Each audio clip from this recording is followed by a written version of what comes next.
2 Kings chapter 4. A prophet's widow asks Elisha for help. A man from the group of prophets had a wife. This man died, and his wife cried out to Elisha, "My husband was like a servant to you. Now he is dead. You know he honored the Lord, but he owed money to a man. Now that man is coming to take my 2 boys and make them his slaves." Elisha answered, "How can I help you? Tell me, what do you have in your house?" The woman said, "I don't have anything in the house except a jar of olive oil." Then Elisha said, "Go and borrow bowls from all your neighbors. They must be empty. Borrow plenty of bowls. Then go to your house and close the doors. Only you and your sons will be in the house. Then pour the oil into all the bowls. Fill them and put them in a separate place." So the woman left Elisha, went into her house, and shut the door. Only she and her sons were in the house. Her sons brought the bowls to her, and she poured oil. She filled many bowls. Finally she said to her son, "Bring me another bowl." But all the bowls were full. One of the sons said to her, "There aren't any more bowls." Then the oil in the jar was finished. When she told the man of God what had happened, Elisha said to her, "Go, sell the oil and pay your debt. You and your sons can live on the money that is left." A woman in Shunem gives Elisha a room. One day Elisha went to Shunem, where an important woman lived. She asked Elisha to stop and eat at her house. So every time Elisha went through that place, he stopped there to eat. The woman said to her husband, "Look, I can see that Elisha is a holy man of God. He passes by our house all the time. Please, let's make a little room on the roof for him. Let's put a bed in this room and a table, a chair, and a lampstand. Then when he comes to our house, he can have this room for himself." One day Elisha came to the woman's house. He went to this room and rested there. Elisha said to his servant Gehazi, "Call this Shunammite woman." The servant called the Shunammite woman, and she stood in front of Elisha. Elisha told his servant, "Now say to her, 'Look, you have done your best to take care of us. What can we do for you? Do you want us to speak to the king for you, or to the captain of the army?"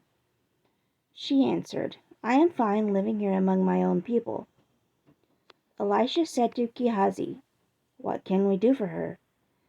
He answered, "I know. She does not have a son, and her husband is old."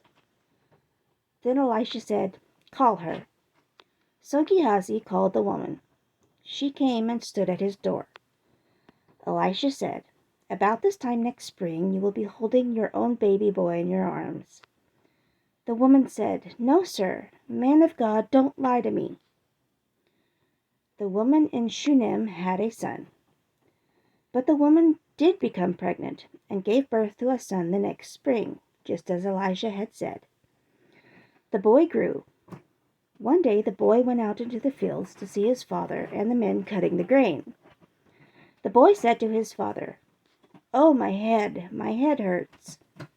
The father said to his servant, "Carry him to his mother." The servant took the boy to his mother. The boy sat on his mother's lap until noon. Then he died. The woman goes to see Elisha. The woman laid the boy on the bed of Elisha, the man of God. Then she shut the door to that room and went outside. She called to her husband and said, "Please send me one of the servants and a donkey. Then I will go quickly to get the man of God and come back." The woman's husband said, "Why would you want to go to the man of God today? It isn't the new moon or Sabbath day." She said, "Goodbye." Then she put a saddle on a donkey and said to her servant, "Let's go and hurry. Go slow only when I tell you." The woman went to Mount Carmel to get the man of God. The man of God saw the Shunammite woman coming from far away and said to his servant Gehazi, "Look, there's the Shunammite woman. Please run now to meet her. Say to her, are you all right? Is your husband all right? Is the child all right? She answered, everything is all right. But the Shunammite woman went up to the hill of the man of God. She bowed down and touched Elisha's feet. Gehazi came near to pull her away, but the man of God said to Gehazi, leave her alone. She's very upset, and the Lord didn't tell me about it. He hid this news from me. Then she said, Sir, I never asked for a son. I told you, don't trick me. Then Elisha said to Gehazi, get ready to go. Take my walking stick and go. If you meet anyone along the way, don't even stop to say hello to them. If anyone says hello to you, don't answer. Put my walking stick on the child's face.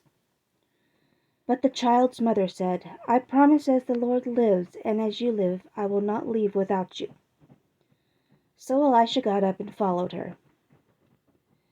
Gehazi arrived at the house before Elisha and the Shunammite woman. Gehazi laid the walking stick on the child's face, but the child did not talk or show any sign that he heard anything. Then Gehazi came back to meet Elisha and said, the child will not wake up. The woman's son comes back to life. Elisha went into the house, and there was the child laying dead on his bed. Elisha went into the room and shut the door. He and the child were alone in the room now. Then he prayed to the Lord. Elisha went to the bed and lay on the child.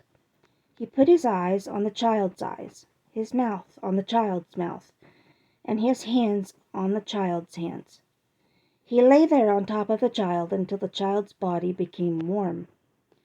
Then Elisha turned away and walked around the room. He went back and lay on the child until the child sneezed 7 times and opened his eyes. Elisha called Gehazi and said, call the Shunammite woman. Gehazi called her, and she came to Elisha. Elisha said, pick up your son. Then the Shunammite woman went into the room and bowed down at Elisha's feet.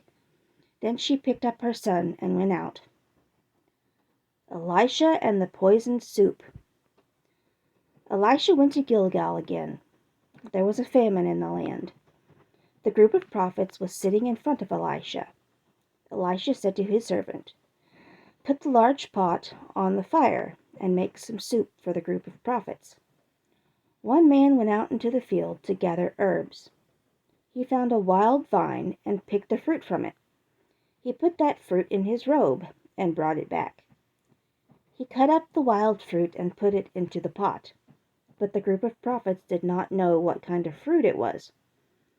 Then they poured some of the soup for the men to eat, but when they began to eat the soup, they shouted out, Man of God, there's poison in the pot.